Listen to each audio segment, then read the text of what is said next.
As with many people, when they are stripping down the Raptor 660 frame,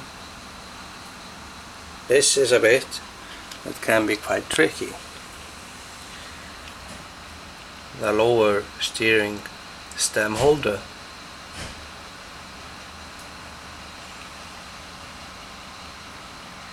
So you need some sort of a special tool to get this one out.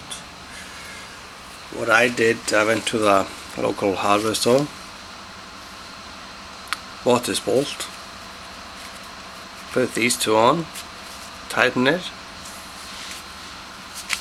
This is 30 millimeters and it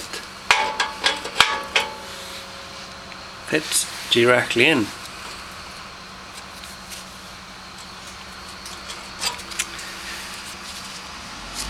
So you either take a spanner and loosen it here, or you weld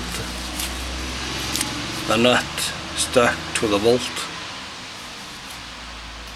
and then you can use a wrench